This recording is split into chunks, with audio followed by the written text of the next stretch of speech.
But yeah, bro, and I got my rankings pulled up too. So like, Sweet. I don't know, like I don't know how I want to necessarily work that into the show, but I guess just like as we see fit or whatever, like for matchmaking purposes, or I don't know.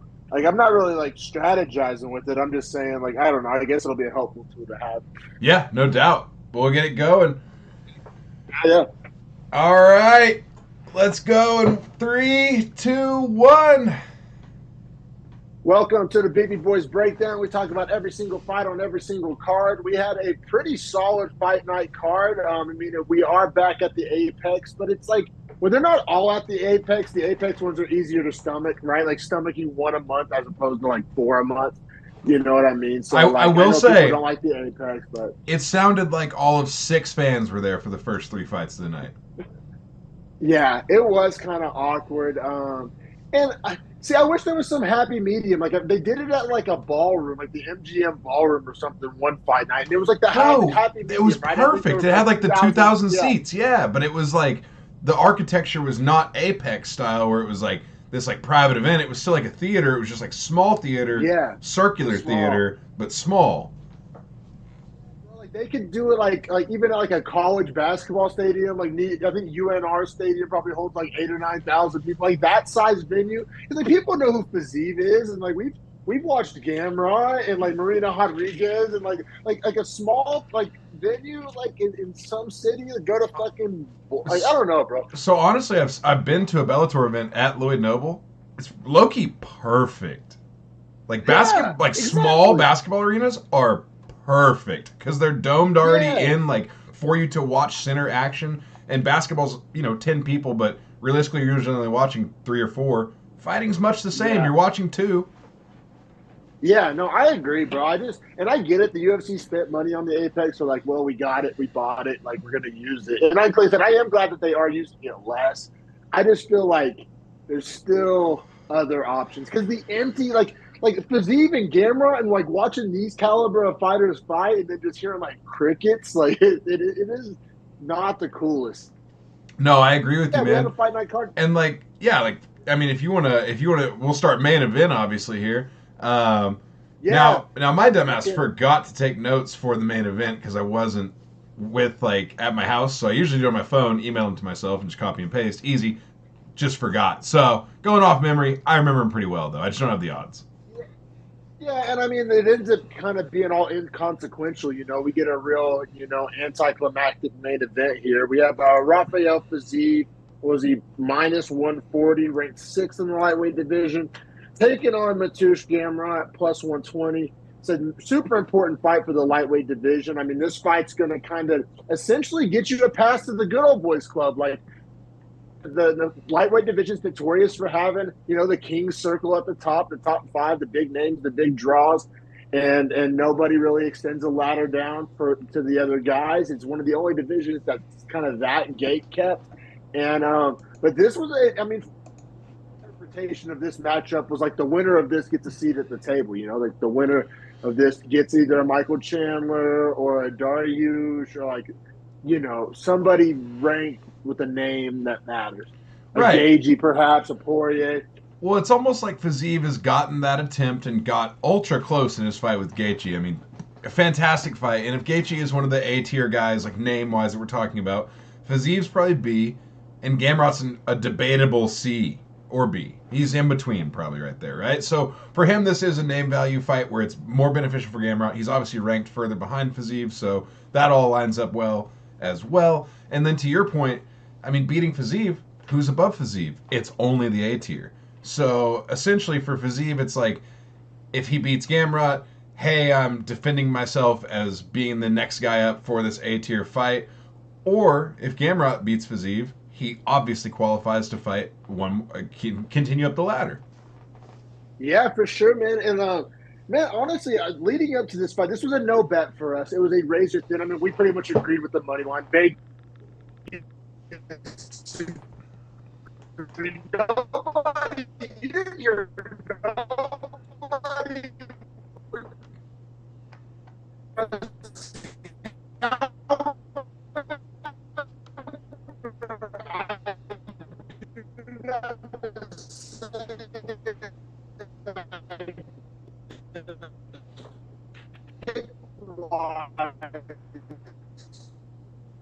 I, I did think Gamrot was going to return to kind of like boring and clinchy. And so I figured if he was able to close the distance on a 6'3" Jalen,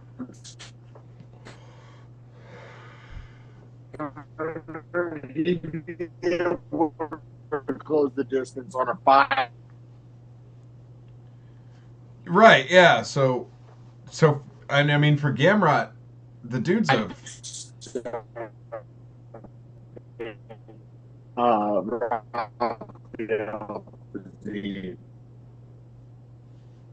all right. You back? Did you hear any of that? Did that? Yeah, your audio was coming through mostly good. Difficulties. It was coming through mostly good until the end. You'll probably just have to limit your answers so they're not super long. Because when you get lost in that, I can't just stop you because you can't hear me. Which sucks, but we'll probably just have to go shorter form back and forth. What's up? Is he back? No. Twisted T-Man's back. It looked maybe. Looks like he's back. I hope. I can hear most of it. I mean, hello. yeah. I mean, I heard you. I heard. We could hear like you talking about Gamrot being able to close the distance on Jalen Turner. So of course, like Fiziev not being near as long, like distance management not going to be a problem there at all. Like we could hear everything. It just the frame was frozen. So audio was mostly clear till the very end there. Okay. Yeah, just for a heads up, I could see you and hear you through that whole thing. So everything, if you want to keep talking in those moments, I could see you and hear you just fine. Okay. But yeah, like I said, I'll try to keep my answers a little more brief. Hard for your boy, long-winded. Your boy's long-winded by nature. But well, yeah. But I mean, so, and I think Gamrot really accomplished that in round one. I mean, ironically enough, though, he was kind of striking with Fiziev, which I don't think anybody had on their bingo card. Gamrot being able to strike with Fiziev. He was landing his right hand super well, and for that to be his lead hand too. Gamrot typically is southpaw. It seemed like he was kind of switching or fighting almost like square, which was really odd. But I mean, the guy tries to grapple so much that the square stance almost is fitting for him. Yeah, for sure. And to Fiziev's credit, he was able to kind of stuff the takedowns in round one. So honestly, round one was very close. I edged it out to Gamrot. It's kind of a coin flip round. I mean, I don't feel super bullish, but I gave it to Gamrot. How'd you score round one? So round one I thought was really close. I think Gamrot got one takedown technically in the first, but it was one of those like scrambles. Fiziev never really got into a position where he was losing or was being dominated, nothing like that. And I wouldn't even necessarily award like control for Gamrot. I mean, they give him a minute 28 of control. I think a lot of that was when they're clinched on the fence. I don't think any of that's like really ground time. All that being considered, he was hitting the right hand pretty well. I still liked Fiziev's overall damage in round one. It was really close though. I just leaned to Fiziev. Yeah, fair. I mean, it was literally pretty much a coin flip round. I think our answers kind of described that perfectly. And then, this is where, we get our blue balls here because the fight was close. It was competitive. It was gearing up to be a really good fight. And we get an injury stoppage, TKO, technically. At first, so Fiziev throws a body kick. And at first, everybody thinks that he hurt his kicking foot on Gamrot's elbow. But in reality, it was the plant leg where the knee blew out. Oh, dude, it was tough, too, which I don't know. Gamrot in his post-fight interview is trying to talk about, I was trying to step into his kicks, trying to, like, put force back into him, trying to, like, block hard whenever he'd throw high, because I know he likes to throw high. And so I can see a world where Fiziev plants. If someone throws back into his leg and he's swinging it, like that meeting of force is going to jostle that knee joint really hard. However, still would say this is more of a fluke injury. Not going to give Gamrot a whole lot of credit for that. Oh, yeah, no, it was very fluky. I think it fully, I literally have fluke in all caps in my notes because like that's so important whenever these fights end in injury. but there's a difference between what was it, the Brian Ortega injury and something like this, or like a Tom Aspinall. Like some are Yes. flukes, some are not. It's an Right. important distinction to draw. Right. Whereas I like think this, Bukowskis, whenever he got his knee blown out by Khalil Roundtree, clearly not a fluke. yes, clearly the result of something your opponent did. Yeah, for sure. And I think I say confidently and securely that this falls under the fluke category. So as I said, very anticlimactic. Now, Super. my kind of, I don't know if saving grace is the word, but like not giving Gamrot credit for the stoppage, but I had Gamrot winning the fight. So you know what I'm saying? Like the fact that he wins doesn't Unfortunately, feel like though, egregious. all three judges have Fiziev winning. At round one, at least. That's interesting. I hadn't looked at those scorecards, so that's very interesting. That's kind of a critical part of this story and how it'll be told. Yeah, because thanks for bringing that. Yeah, exactly right, man. Because I was gonna say, like, in like Fiziev's defense, like he could say, like, well, if we had to score only the round we fought, I did win. Fair, yeah, and that's like a decent argument to put forth. So, Gamrot technically gets the win here. There is technically he does. There is a huge silver lining too that you kind of touched on there. That is, there's not really a real loser here. Like I don't lose stock in Fiziev. He just has to get healthy, and I still think he's a monster. Whereas Gamrot doesn't have to lose here. Obviously, is the winner, and maybe fluke or not, he's gonna get that sixth spot, and he has to fight a guy like Chandler or Dariush or an A tier name. Like it's not even a choice now. So who do you predict that A-tier name is? Because I have a name on the tip of my tongue. I think it's Chandler because the motherfucker's been waiting for a fight for a year. Now, that being said, I think Chandler is going to hold out for the McGregor fight and ruin his own career. So he's going to turn it down when the UFC is like, hey, how about this fight? And he's like, nah, I'm McGregor, you know me. And so I think Dariush is the most likely opponent. You're right. You know what? Sold. I'll take it. I'll take it Monday. Because the answer I was prepared to give you was Poirier. That's all largely has to do with my own power rankings. Lately, me and Harrison have been working on like entire roster power rankings. It's not done yet, so I don't want to get too much into it on the pod, but it's a work in progress. It's actually wild. Like it could be the work of a lifetime. It has that potential, like it really does. And I mean, it has potential to really help on the betting front. We went 3 for 4 on our parlay, so didn't cash any tickets this weekend. But I mean, 75% on your picks in a wild sport like MMA. I mean, and largely we all based it off the list. So if you hear us refer to the list, that is our master power rankings that we are diabolically scheming on. But so I have Poirier ranked above Gamrot in my power rankings, like one spot above. So I guess personally, like if I was matchmaker for a day, that's the fight I want to see. Poirier coming off a knockout loss. Like in my opinion, he doesn't really have any leverage to say no, but of course, in reality, he does. Like he's a kind of a good old boy. Like we said that at the start of this little segment, the good old boys club at lightweight. Poirier is the fucking leader of it. Yeah, but you're right. He's the hot sauce king. Also, I would think that if Oliveira loses, like I would assume he does, that Poirier and Oliveira could rematch in a non-title, and it's boring and gross, but it's like easy to put on It's easy to put on a pay-per-view. That's what's so gross about the lightweight good old boys club. I guess is what we'll refer to it as. Right. Like that's what creates that. I like Charles Oliveira. Hell, I like Dustin Poirier. But these rematches and good old boys club and gatekeeping and so and so. Well, yeah, and like sensibly, man, like Arman Tsarukyan should probably be up to get a shot too.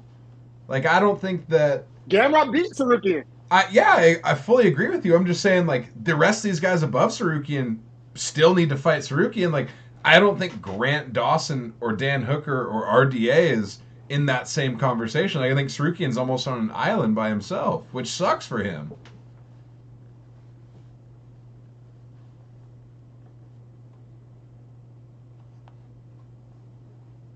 Uh-oh. Did we lose Dominic there? How are we getting video? This is wild.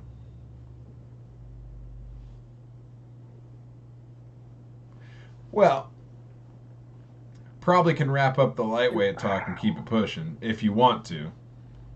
Yeah. Can you hear me? Am I back? Yeah. Mm-hmm. All right. Yeah, but I'm just saying, like, you're right. It's going to be Dariush because Dariush has a seat at the good old boys club, but he's the redheaded stepchild. Like, they don't really want him to be a part of the good old boys club, but he's kind of there by de facto. So Right. that's what's going to happen. It's going to be Gamrot Dariush. We will keep it pushing. Anticlimactic main event. Gamrot wins. Technically. Now let's keep it to this co-main. There's a lot to digest here, a lot to chew on in this co-main event between Dan Ige and Bryce Mitchell. Dan Ige plus 170, ranked 12. Bryce Mitchell minus 205, ranked 10. Matchup made a lot of sense ranking-wise. Bryce Mitchell coming off of his dog shit ass whooping against Ilya Taporia. Dan Ige on a little bit of a win streak, I believe. Made sense. I thought this matchmaking made a lot of sense. I agree with you entirely. I also am on like the I don't know if you're with me on this, but I cannot stand Bryce Mitchell, and that was only reinforced so much more both before the fight, during the fight, and after the fight. Yeah, I'll co-sign those statements. It's weird because I actually kind of did used to like Bryce Mitchell, and he's just gone. I loved him when he was coming into, up, but he just sucks now. Like he's just a pullout merchant. Well, he's a pullout merchant, and he's like your QAnon uncle. That's the flat Earth man. Flat Earth, the Maui laser, the fires were caused by conspiratorial lasers. Bro? Like he is out. I'm kind of out there. I love alien talk. I love I'm.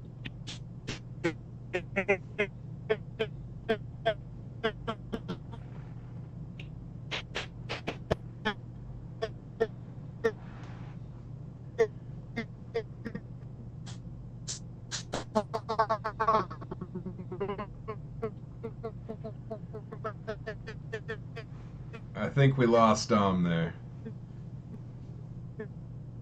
Talk like I'll go there. But he's back. Yeah, so we can hear most of it. Like you'll go there, like you're deep on conspiracies, but he's just over the top. Is just like wow, like you're literally lost in it. Yeah, bro, that's what I'm saying. If you're too out there for me, then you're too out there. You know what I'm saying? Like, I'm an open-minded dude. Yeah. Like, I'm not saying that Lee Harvey Oswald acted alone in influence of Russia to kill JFK. Like, we can have that talk about the CIA killing him. Sure, whatever, fine. I'm here to hear all that. When you start telling me that Antarctica is an ice wall that surrounds the flat Earth, but you look at pictures, when you look at the moon, what shape is it? When you look at any other star with your actual eyes or a telescope, if you want, that's not like a NASA image that Bryce Mitchell would refute, right? When you look at an actual telescope of anything else in the entirety of the sky, it's spherical. Why would we be flat? It doesn't make any sense. Yeah, and what makes even less sense than that is like Dr. Evil's like tractor beam laser burning down Maui. Like, what are we doing here? Well, dude, and then not to mention that, like, so he crazy already, pull-up merchant, but then he's bringing the Bible in to the octagon. He's like forcing Dan Ige to stick around. Yeah, that part was cringe and awkward. Like the ultimate cringeness of Bryce Mitchell is. It's never been higher. Let's get to the round by round here. It is important. We do have judges disagreeing in rounds 1, 2. They all saw 3 the same way, which I think might be the only non-debatable round. Well, I have the word close in all caps in every single one of those rounds. Like, I don't even know the right way to score this fight, to be honest, bro. Like, I literally, like, every single round I got to the end of it, and I was just like, God, I got to score this. Do you know what I kept feeling shades of? Was Peter Yan and Corey Sandhagen. I kept feeling like a guy was doing more damage, but couldn't control the position of the fight to save his fucking life. So round 1, I let the cat out of the bag. I went Dan Ige, very close, because I thought he won the damage battle, and he cut Bryce Mitchell. And had Mitchell beat up, Mitchell got a takedown. And the ground and pound at the end of the round was like pretty dominant. And he ended the round kind of beat up Dan Ige. That leaves an impression on the judges. I see. If you give this round to Mitchell, I see how you get there. I gave it to Ige. 100% agree. I echo everything you just said. I was actually going to bring that up, that the visual end of the round would lean to Mitchell, but like if you consider the real damage that was done, Ige had Mitchell's eye like messed up in the first 5 minutes, and that damage Yep. accrued, of course, over the next 10. But like even in the first five, Mitchell's eye was messed up. He got rocked so hard, like 90 seconds in. Yeah, yeah, no, he was getting beat up for sure. Now round two, we'll keep it pushing here. By the way, one judge agrees with us there. The other two went to Mitchell. I understand it. I I get it. understand it. Now round two, I did go to Mitchell. The sub attempt, and like how he won, like he got the control earlier in the round in round two. It wasn't just the very end; it was like the last 2 minutes, and plus their sub attempt. So it was more effective grappling, More than it was in dangerous round one. control, I would say, for sure, right? Yeah. So you sounds like we're locked up there. It sounds like you went Mitchell in two. I did, yeah. Now, what's interesting here is one judge that went Ige in one went Mitchell in two. Don't really have a problem with that. One judge that went Mitchell in one went Mitchell in two. Still, that makes sense. One judge gave Mitchell one and Ige two. And I think that's weird, because I think Ige did more damage and Mitchell had less control in one, and I think Mitchell had more control and Ige did less damage in two. So I would just say, like, on a scale, like, how would you flip that? I agree with everything you just said. Also important to know, Mark Smith called in the doctor to look at Bryce Mitchell's cut in round two. It was that bad. So you were talking about damage and who's beating up who. I mean, that cut was gnarly. Keep it pushing, man. Round three, another close one. Bryce Mitchell, I leaned Bryce Mitchell in three. He got the takedown. He took the back, and that back take was crazy. Like, that was actually like a highlight So back nice. take. It just like visually so crazy. Not very few guys on the roster get that back take right there. Like, that was high level shit. And I thought he won most of the round. Now it was kind of reverse world, like opposite day. Dan Ige gets the late takedown and wins the very end of round three. So like almost like what Mitchell did in one, Ige did in three. And my scoring is consistent. I didn't have either of those guys stealing the round. So I gave 2 and 3 to Mitchell, 1 to Ige. I did as well. That's how I saw it. But I saw the exact same thing. I scored it the exact same way. But I was still screaming at my TV in the last 45 seconds whenever Ige started to reverse, because it was either like, hey, posture up and start swinging, or stand up. Because he was almost trying to play like a position, let me get to half guard game, and it's like, it's Bryce Mitchell, dude. Like, it's not going to work. You're going to spend way too much time for that position. And you don't have that time. And Dan Ige, notorious for burning time he does not have. Yeah, you're right. You're right. We have returned the word Ige-ing a fight away into a verb on this particular program. And I think the third round was winnable if he landed like a big elbow on top and like worked that cut a little more open. Like, I think it was open to be stolen. I agree, but he just didn't do it. Now, I literally have in my notes, the judges give it to Mitchell. We both gave it to Mitchell. I think 30-27 Mitchell's a little wild, but I see how you get there. Junichiro Kamijo, so second worst judge that is alive, so I understand it. And then I literally have in my notes weird prayer moment after fight. Like Mitchell. Dog, the most cringe. Holy shit, it was bad. Like I like how the Muslims handle it, because that's the comparison on Twitter. Like, oh no, nobody says anything when Khabib says Alhamdulillah, and like everybody. If you translate it though, they're not bringing the Quran in and carrying it in with them, so that's already like visually different. Two, it's usually all thanks be to God.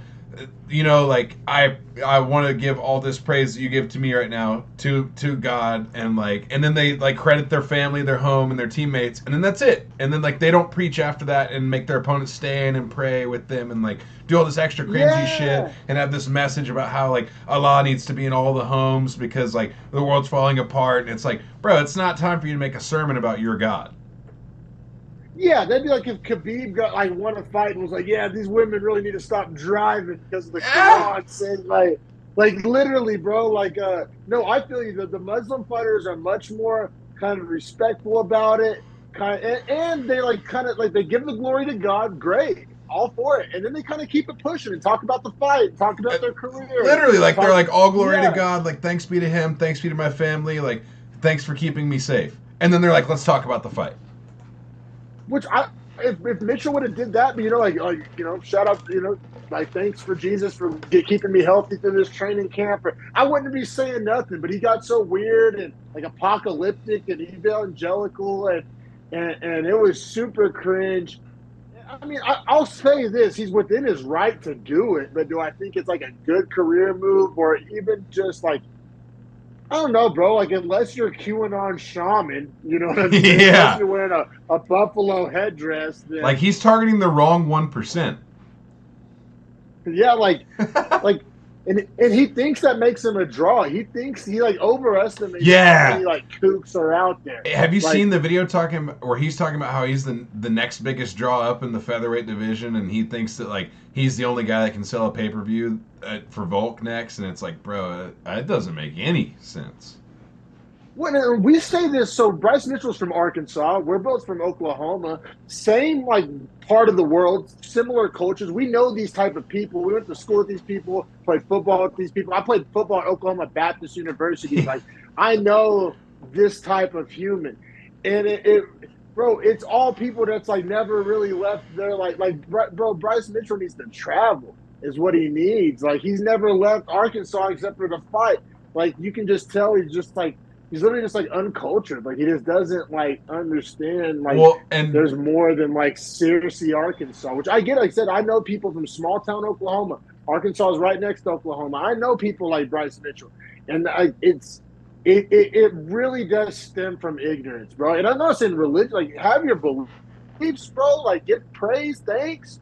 All good. No complaints. But it's like you gotta, like, get out there more. There's more to the world. There's different types of humans. There's different types of ideologies. You know what I'm saying? Like, I don't know. I know you know that, but this type of human. I would also say, though, too. Like, I've never left my hometown. Like, I would also say, though, too, like, even though he does leave his hometown, obviously, to go fight in major cities, like, think about where he's staying in the major city. Like, it's downtown. He's only going, like, to the training facility and back to his hotel. So he's getting, like, the downtown version of a city, which you can probably attest to is the worst version of any major city. The worst. Oh, for sure. In every major city. Yeah, quite literally every major city. Like, the downtown is the worst part of that major city. Like, if you saw the surrounding areas, they're great. And most of the people there are great, too. But when you're stuck in that bad area, you just see the bad things, and you're so not used to seeing them because you're from a small town that you hyper-focus on those. Except for San Francisco. All of San Francisco sucks. Needles on the streets are hard to ignore for anybody, I think. Yeah, but, like, even in, like, there's no such thing as, like, a nice part of town anymore. Or, like human shit on a sidewalk, that's pretty hard to ignore. Like, in, like, the financial district. You know what I'm saying? Like, outside of an arena, like, outside of fucking Oracle. It's like, that's hard to ignore. Yeah, for sure, man. But, we don't want to get too Bryce Mitchell up here. No, and instead we can talk about a different type of shit, which is... Or you want to keep it pushing? What's that? Matchmake each of these guys real quick, or you want to keep it pushing? Oh, I would love to matchmake for these guys, because I think Ige could easily be fighting someone unranked. So, I guess what I want to do is matchmake more so for... Because Lerone Murphy and Yusuf Barbosa's booked, correct? Yeah, Sadiq Yusuf's fighting Barbosa. I think you give Mitchell Josh Emmett. I think that makes a lot of sense because it's still tested in the areas where he needs to be tested, that chin mainly, and getting beat the fuck up every fight. Can you imagine Josh Emmett landing a power bomb on Bryce Mitchell though? That's what I'm saying. Ooh. And if he can't beat the Josh Emmets of the world, then that's where it is. Like, we don't need to keep this experiment going. It's a great point. Then Dan Ige, actually, you mentioned Lerone Murphy. I think that makes a lot of sense there because Lerone Murphy needs, like, a name win. He looks good, man. I have him high in my power rankings, bro. But he just hasn't had that, like, requisite, like, name win to where we really know. It takes it from a hypothesis to, like, a proven commodity. I've been on Lerone. I'm gonna take a moment for me right here. I've been on Lerone Murphy for like 2 years now. I've followed him on Instagram. Elprez145. I already know his handle off the top. Like, the dude's a monster. So, in agreement with your power rankings, I think he's closer to 8 or 9 right now. If we're actually just talking real power rankings. So for him to fight Ige is fantastic because I think he's better than Yusuf and I think he's better than Bryce Mitchell.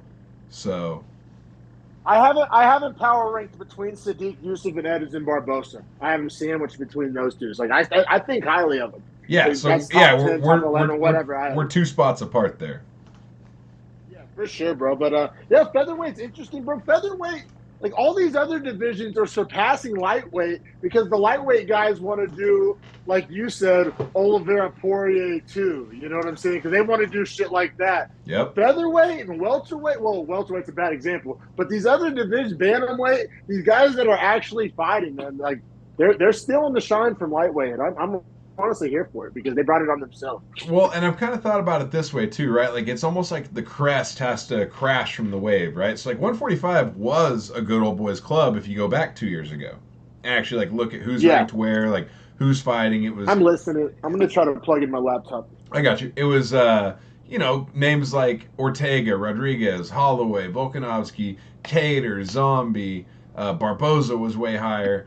So it was all these old school names that are, there's still plenty of them there, but now having names like Topuria, who's obviously fighting next to the belt, Arnold Allen's up there, Giga's made quite a climb, Evloev is a dog. We're starting to see that old wave of 45ers out and the new wave come in, so when those waves crest and kind of match and meet, that's when it gets super fun, which is where we're at. So fun. And lightweight's going to get there in probably another 18 months. But waiting that 18 months sucks. I think the UFC underestimates the intelligence of their own fans. I think the UFC thinks that people don't know who Evloev and Leroy Murphy are, but we do, and we do want to see these guys fight the top guys. Or they pick and choose. Hamzat got some kind of golden pass, but I think there's a lot of Hamzats out there. You know what I mean? Maybe not a lot of Hamzats, but you see my point, like guys that are worth veterans. You know what I mean? Yeah, I think about it sometimes too, as far as the UFC selling into what part of the world, because it seems like the Middle East guys and the steppes, the Eurasian steppes, all those guys get crazy pushes, and it's hard to say all the Tajikistan fighters. Granted, they obviously have full stadiums full of people watching them at 3 a.m., so they have a cool fan base. But also, hey, Luik Rodzabov doesn't need that much of a push. You know what I'm saying? Let's let him work it. Yeah, that guy's a stud. I haven't ranked very highly, but man, let's keep it pushing to these strawweights, man. We got the strawweight rematch here, which this seemed like a weird matchup, a pointless matchup, especially a rematch. I don't really understand why this fight was made. We have Marina Rodriguez, minus 310, ranked 8th in the strawweight division, taking on Michelle Waterson, ranked 12th in the strawweight division. Rodriguez was a minus 310 favorite. When we bet her, she was minus 390. This was one of our parlay legs. I mean, bro, I don't understand why this fight was made personally. I had in my power rankings, Waterson Gomez ranked multiple spots below Rodriguez. Rodriguez, I do believe, won the first fight. You're making her fight backwards. I just don't understand why I think there's different stuff you could have done with both of these ladies. How about a Tabitha Ricci matchup getting a name value? Or a Luana Pinheiro, fighters like that you could have done with this matchup. I don't know. I didn't love this matchmaking, and the fight wasn't that competitive because we all knew it. The bettors knew it. I don't know. Nobody really was picking Gomez. I'd be interested to see on Verdict how many people predicted Waterson Gomez. I mean, I don't know anybody. I didn't hear any podcasters talking about it. We were Marina Rodriguez was one of our locks for 10 days leading into this. Everyone knew. This almost felt like I'm not sure who the matchmaker is, but a Sean Shelby McMahon handshake. Sorry about it. We're getting you out of here. You don't want to retire. She's 39, right? Watterson is 37 and Rodriguez Yeah. is 36. That's what actually shocked me. No, I didn't realize Rodriguez was 36. yeah, agree. They're both old. Rodriguez does have like 10 less professional fights, so that already I think like fight miles, and also Waterson Gomez has a ton of UFC fights, which is already like higher caliber opponent. Now, what I was saying though is the split decision win she had over Angela Hill was a super close fight. That was a banger of a fight. I do remember that. Then she obviously has the decision loss to Marina Rodriguez. And then she goes on to get subbed by Lemos. Split decision loss to Pinheiro. That was close, but I do agree she lost that. And then they remake this fight. So she's on a 3L streak. Almost 4 because split decision win, right? So it's almost like at that age, in this weight class, at that ranking, this is almost like a, hey, if you win, we'll re-sign you because clearly you're still a top 10 talent. If you lose, probably your last fight. Well, and that's why I think like they should have like letting a prospect kind of eat her star. You know what I'm saying? Because like Waterson Gomez is like a well-known name in the strawweight division. So if they give her like a Tabitha Ricci or something, I feel like it. I don't know, like it gets more use out of her name value, in my opinion.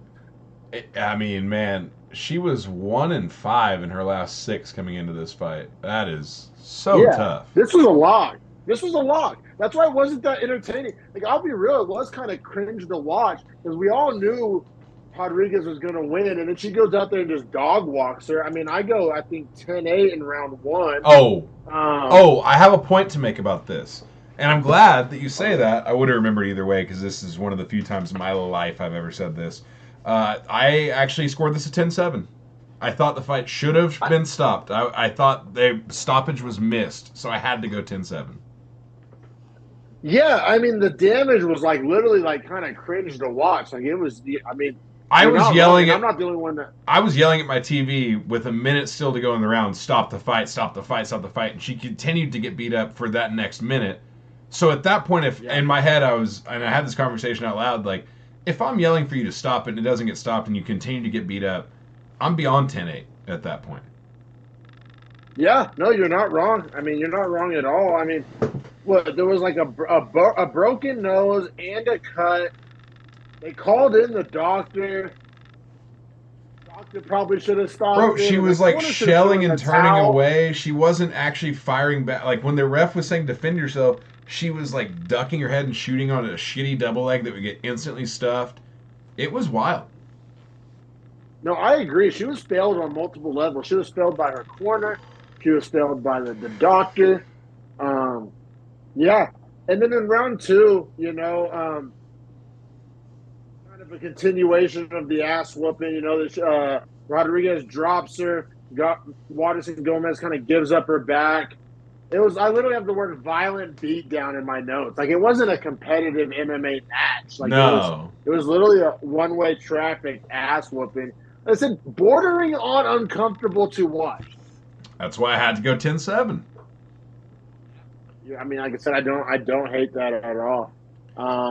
It was just an ass whooping, man. I mean, that whole reason I illustrated that 10-7 so like vividly was because like this fight was just an ass whooping. Like, it wasn't competitive at all. And if you're telling me that's number 8 and number 12, and I don't think 8's better than actually being number 8. Like, I think 8 is fitting for Rodriguez. Well, that damn sure isn't 12, is what I would be then alluding to.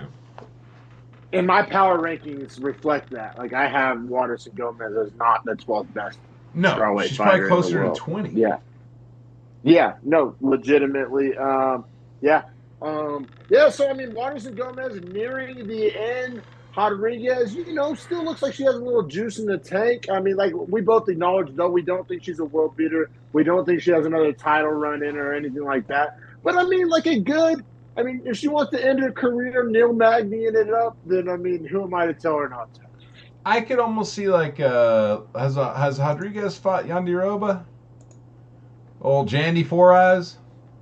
Yeah, she has a unanimous decision loss to her coming out of her last fight. Tough. She has a win over Dern, win over Yan Xiaonan. I mean, lost to Lemos, lost to Yandiroba. The Yandiroba loss is very tough, but, I mean, win over Hebas, like, it's hard to matchmake for Rodriguez because she's fought so many of these girls. That's what I mean, I think out of the strawweight like prospects that like may need slash get a push, I gotta think Tabitha Reach is leading that charge. Like I think if anybody's gonna get the benefit of the doubt of like a bigger matchup like a Marina Rodriguez and fighting up in the rankings, you gotta think it's Tabitha Ricci, right? I mean, am I overvaluing Ricci? I mean, I think Ricci probably gets Pinheiro and Rodriguez probably gets Andrade. yeah, you could do that. You could, but I feel like you could also like I think what you're Rodriguez saying, and Andrade job her down. So like let's yes, use that to almost like younger, yeah, lower ranked fighters to the next level. fully agree. I just think the UFC and I think we've said this for years now. They just don't give a shit about their women's divisions, and they don't invest in them properly, and they don't build stars there, and that's why they have a lack of stars, is because they never actually build them the right way there. No, you're right, man. That makes sense. But yeah, I mean, knockout finish from Marina Rodriguez. I don't have the bonuses written in front of me. Did this get a bonus? I would imagine I it did. do. So yes, absolutely. Actually, wait. Yeah. Yes, it does. And was Ige Mitchell fight of the night or no? No, it was not. Fight of the night Okay, was on the prelims, and we do have one more bonus here coming on the main card, though. cool. But yeah, I mean, big win for Rodriguez. Waterson Gomez, you could say loved by the fans, but it's over. Like, what are we doing here? Right. Yeah, Agreed. Now, but I also think she could have like a career maybe in the media somehow. Like I said, she's liked. I mean, they call it the karate hottie. Like, she's marketable. Like, I feel like she could have a career post fighting, like whether it be media or something. I feel like there could be a place for Michelle Waterson to still be employed. where she always talks about being an inspiration to her daughter, like, just go hang out with her. Like, be retired for a little bit and Sure. enjoy your time with your kid. Like, get to be the mom that you didn't get to be while you had to train all these times. Yeah, fair point. Fair point. And yeah, we'll keep it pushing to some welterweights here. Brian Battle minus 185 against AJ Fletcher. Welterweight division. To me, this was a lock all day. I love this bet. I can't believe this number was in the ones, minus 185. Like, seemed like stealing, seemed like the perfect parlay juicer. Um, and because AJ Fletcher to me is like not UFC caliber. Like, I put AJ Fletcher in the can tier. And now that I've been doing my power rankings, before it was kind of like who's a can, who's not a can. I think AJ Fletcher is like in the can tier. Like in Brian Battle, I mean, you could argue about his ceiling. Certain people think he has a really high ceiling. Certain people think he has a mid ceiling. I don't really know where I fall on ceiling, but I know his floor is way higher than AJ Fletcher's like ceiling. You know what I'm saying? Like I know I'm being tough on Fletcher here, but I just as a guy who's watched him fight, I mean, you do a little bit of research for 5 minutes and you'll be like, yeah, I mean, he's just not that guy. And Battle, well, I'm not saying he is that guy. Like, potentially, we don't know he's not that guy. Right. Okay, so. Oh, God. I have Battle. Losses to Fakardinov, I believe. So in the rankings I have Battle pretty low, but I have AJ Fletcher very low. Exactly. Let's see here. I have in my rankings, I have Battle above Muslim Salikov and below Jeremiah Wells. Let's see. I have Wells 4 spots up from Battle, and Battle 1 spot above Salikov. So we're like very close. Yeah. And I honestly probably close. need to like move Thimba Garimbo down because AJ Fletcher has a win over Garimbo. I have Garimbo very low. I am not high on Garimbo. Yeah, I probably need to move Phil Rowe up slightly too. I got Phil Rowe below all those guys, and I think Phil Rowe might beat those guys. I have Phil Rowe right behind Jake Matthews. Yeah, and I have Matthews right by Battle, so I probably need to move Rowe up. Anyway, for people at home that are wondering what's happening, Dominic and I have power rankings. Sometimes they agree, sometimes they're slightly independent. And that's what's going to make for great betting sheets. Yeah, they're in their infancy. They're a work in progress. But yeah, man. So Brian Battle, regardless, this was a lock. This was a guarantee. I mean, Fletcher can. This was, yeah. I mean, this was honestly, it seemed like the UFC doing battle. Would you argue they're doing him a favor at this point by kind of giving him a Candy Crush, or would you say they're holding him back by not get like matchmaking him like seriously in an upward trajectory? Like you can in either way. I think they're actually helping him out because I mean this is his fifth fight in 18 months, so that's already like looked upon highly. Obviously, has a win over Tresean Gore in the final of the Ultimate Fighter. Then he beat Takashi Sato, got that super fire knockout head kick that was just like drop Sato dead. Then they made him fight Fakhretdinov, and he went to decision with Fakhretdinov. And for anyone at home that's wondering, Fakhretdinov might not have a ranking, or he might be ranked 13 or something. Me and Dominic have him way higher than that. So for anyone at home, yeah, I have him like top 10. Yeah, me too. So that's impressive to get to a decision with a guy like that at that point when no one knows his name. Then he has the KO win over Gabe Green in 14 seconds. I'm honestly like thinking the UFC is thinking, let's kind of build battle. And also let's get rid of AJ Fletcher. Yeah, no, for sure. Kill two birds with one stone. Now, that being said, nice to say about Fletcher. I gave him round one. I thought that it was like pointing Fletcher the vast majority of that round, but Fletcher ends up dropping battle with like a standing step in elbow.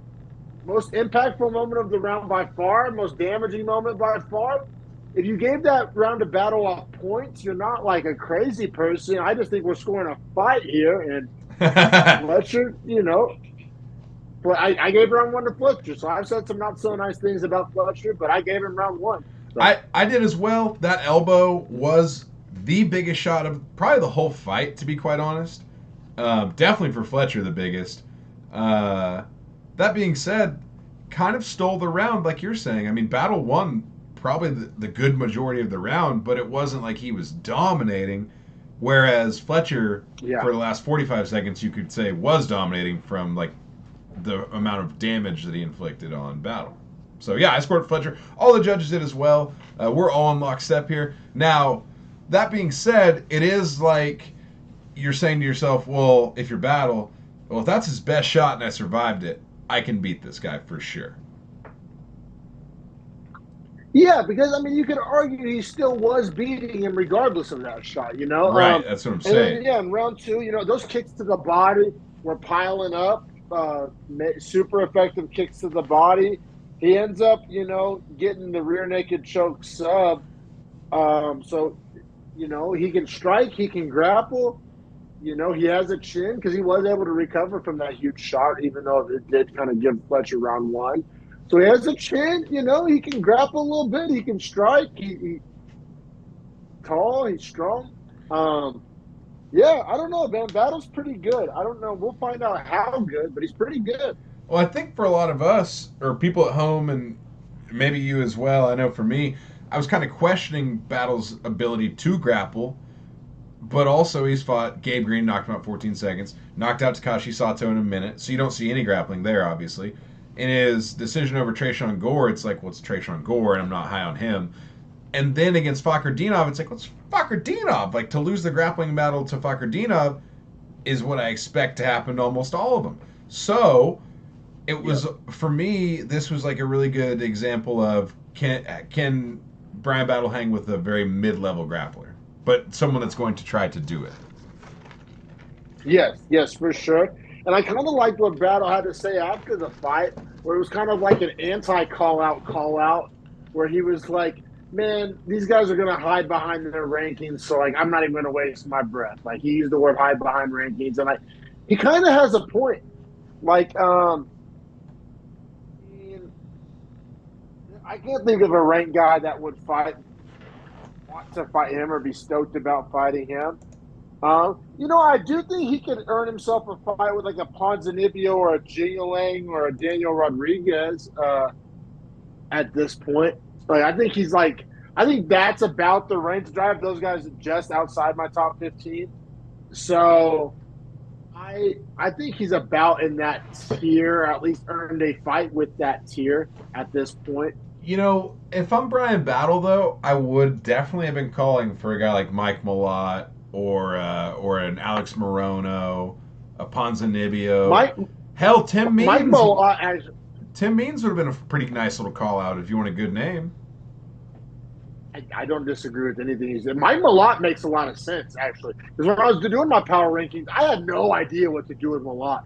Because he is crushing cans with ridiculous ease, but he's fighting the canniest of cans. I have him at 21, but it's almost like a pseudo 21. Like, all right, man, like, I like you. I'm hype on you, but also, like, I can see you getting absolutely destroyed by like a Li Jingliang. Like, they haven't tested him at all. Battle, at least, yeah, he lost the fucker, but like we said, he made it to decision. Like, he learned, he was battle tested. Like, Malott has been getting fed fucking tuna cans. So it is hard to know how to feel. So the Battle Malott fight makes a lot of sense, in my opinion. Yeah, I would like really that. It's also good name value for Battle. Like, I think that, and it's not a ranked guy, so he can't hide behind a ranking. Now, I'm just saying this. If we were fight promoters and we had a ranking sheet like this, I might show the fighters beforehand, like, hey, here's kind of how we view you guys. So if you want like a name from this section, like, it would almost help build your brand to show fighters like where you sat them. Yeah. I know that's crazy. I'm just saying though, it's funny. It's funny because as I'm making my list, I'm starting to like see how the UFC's matchmaking these guys. Right? Can't you see it so much better now when you see like in tiers? You're like, oh well, this guy can fight this guy, and yeah, it's an easy test here. Skill sets match up. Like, yeah, it's way easier to see once you have all the names and you kind of have them slotted as far as ability level. Yeah, I agree with that. But man, first fight on the main card, but last fight for us to get to card. Ricardo Ramos, plus 120, taking on Charles Air Jourdain, minus 140 in the men's featherweight division. And Jourdain's another one. I almost have to say like the curious case of Charles Jourdain. Because it's like he started off red hot, right? And everybody was super high on him. And now everybody's cooled off on him dramatically. I want to say he's literally like 4-4 in the UFC, if I'm not mistaken. Well, it's crazy. It's like he's 27 years old, and when he was 23, he was a phenom, and now he's just kind of middle of the road 27-year-old. And it's like, he's 27. Yeah. And like, once again, power rankings, like, I didn't really know what to do with Jourdain either. Like, he's had some decent wins, and he's had some bad losses. I have him sandwiched in between Kyle Nelson and Hakeem Dawodu. Now, on his best day, he's better than both of those guys. But he's like a streaky shooter in the NBA. He's like, he can light it up and he can lay an egg. So it's like, I have him with the Hakeem Dawoodus of the world. Even on his best day, he's way better than that. But he's just so like not bankable, I will say, on Hamosh's best day, I don't think he's holding a candle to Jourdain on his best day, if that makes sense. Yeah. However, Hamosh shows up way more often and is way more consistent in his performances. So to your point, like, yeah, we're probably going to get not the best Jourdain and a pretty good version of Hamosh. Now, the caveat to that is, if we get a really good Jourdain, this fight's not that close. Which is kind of what we got, thankfully, right? Like, when we see Charles Jourdain fight, we want to see the good.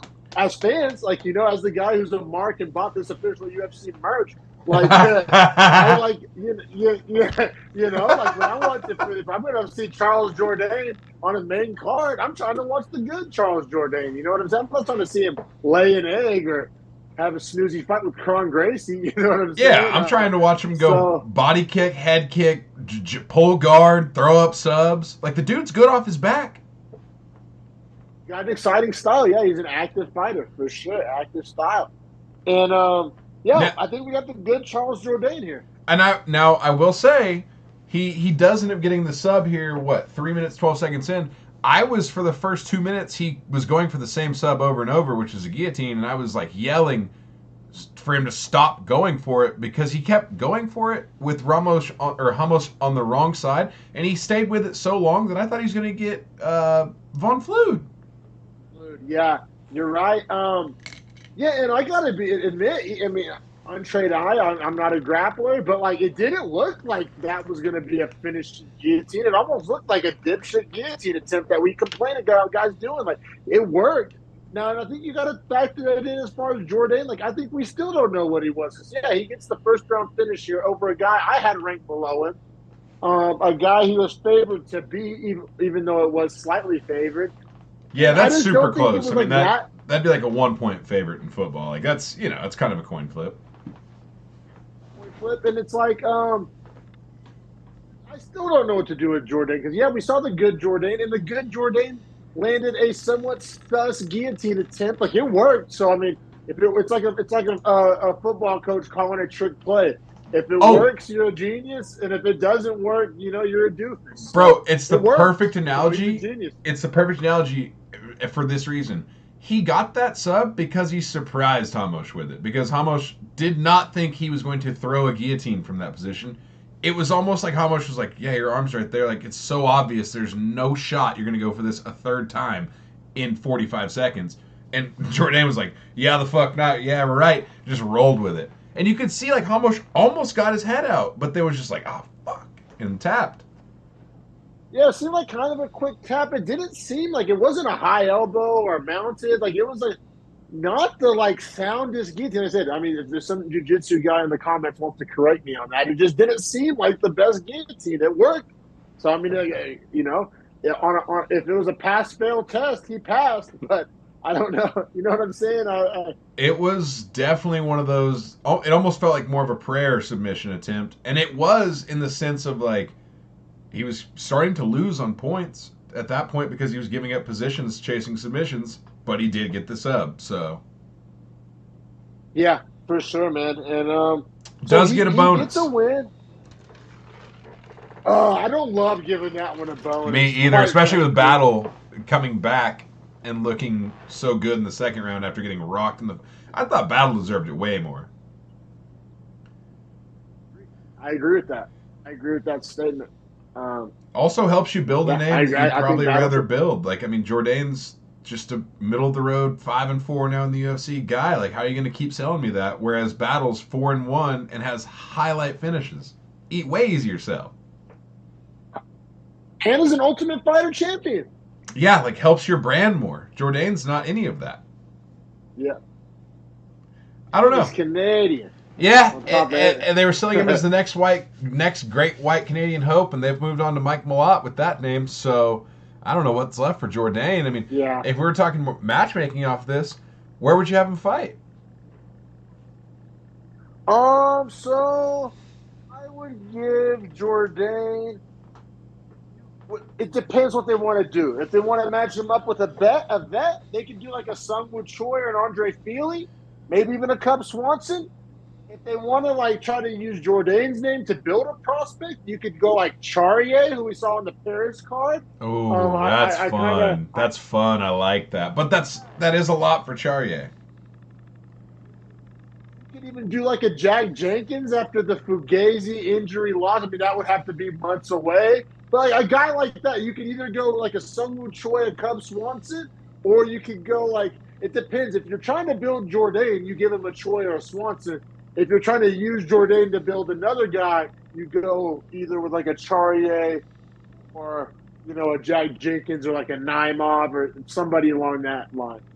I really like Jenkins or Choi. I really like, and I don't think either one is wrong. I like either option there, but I think those are my prime options for either of those paths.